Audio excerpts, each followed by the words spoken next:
Alhamdulillah, suatu saat saya menyikapi pernyataan Gus Dur yang mengatakan bahwasanya Al-Quran adalah kitab paling purno sedunia.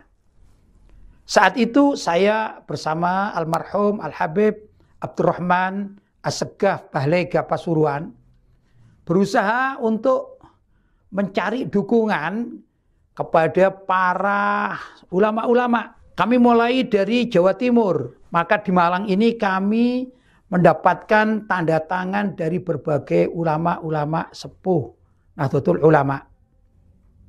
Demikian juga di Pasuruan. Kita keliling ke Pasuruan dan juga sampai kita ini di kota-kota wilayah tapal kuda. Kita di Banyuwangi juga mendapatkan dukungan agar Gus Dur itu meminta maaf kepada umat Islam atas pernyataannya. Kemudian kami juga melangkah di Jawa Tengah.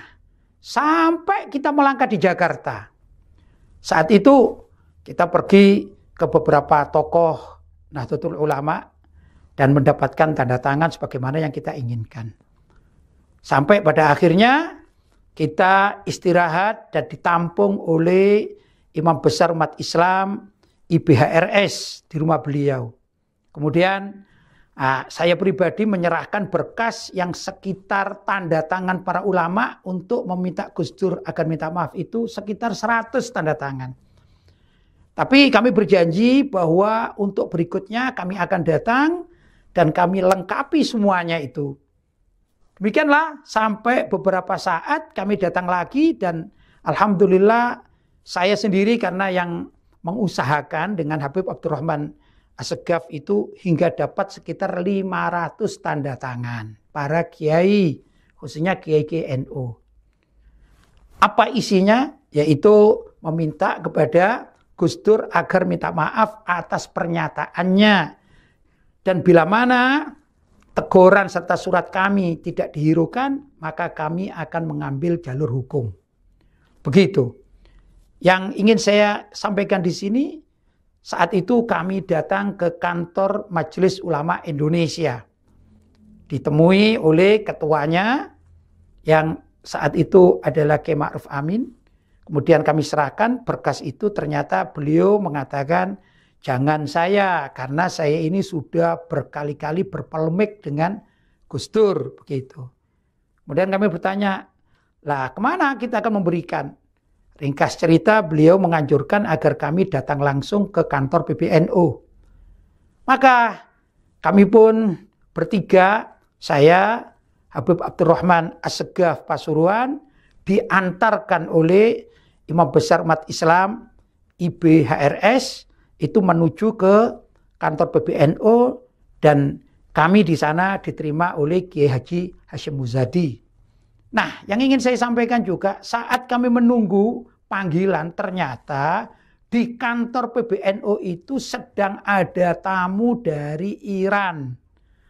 Kenapa demikian? Ya, saya tahu persis karena kita menunggu dan kita dapat informasi dari almarhum Bapak Haji Rozi Munir. Kami harus menunggu dulu giliran. Di tengah-tengah kami menunggu, datanglah seorang tokoh dari Jakarta yang bernama Hasan Ali Idrus. Ini tokoh Syiah.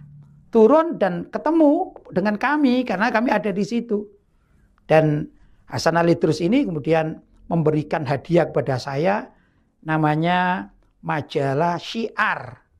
Saya pun mengatakan, ya terima kasih, tapi ini majalah Syiah kan? Saya katakan begitu. Dia mengatakan, ini Syiar majalahnya. Saya jawab, lah iya majalah Syiar itu majalahnya Syiah. Kemudian Hasan Ali Idrus ini diam dia dan turun. Nah setelah itu kami lihat tokoh-tokoh dari Iran di PBNU ini pada turun semua karena pertemuannya sudah selesai. Begitu. Kemudian kami diajak oleh almarhum Bapak Haji Rozi Munir untuk ke lantai 4. Yang di situ kita bertemu dengan Kiai Haji Hashim Muzadi dan kami serahkan berkas itu. Ternyata beliau mengatakan Jangan saya, kalau saya tidak ada artinya karena setiap saat kita bisa ketemu di sini dengan Gus Dur. Maka kalian bertiga saja kalau bisa datang ke kantor Gus Dur. Kemudian kami bertanya, di mana kantor Gus Dur?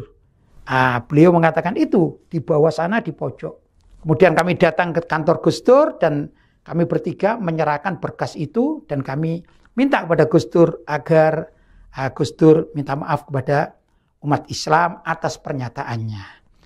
Nah, itulah yang pernah kami sampaikan dan ini juga keterangan ini ada sebenarnya di YouTube, yaitu tatkala Imam Besar umat Islam IBHRS itu bercerita, kemudian ada yang merekam tanpa pengetahuan beliau, kemudian diupload di YouTube dan bisa dicari. Itu peristiwanya.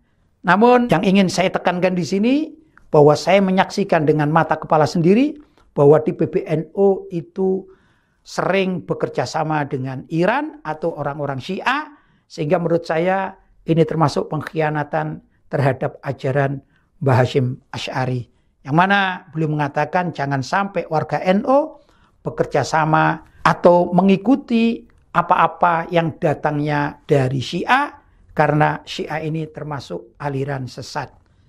Nah, ya ikhwan, mudah-mudahan apa yang saya sampaikan ini ada manfaatnya dan tentu masih banyak tokoh-tokoh yang tahu atas keterlibatan PBNU yang berkomunikasi, berkolaborasi dengan tokoh-tokoh Syiah, dan juga ini sangat membahayakan bagi akidah umat Islam, khususnya warga NU. Semoga ada manfaatnya. Wassalamualaikum warahmatullahi wabarakatuh.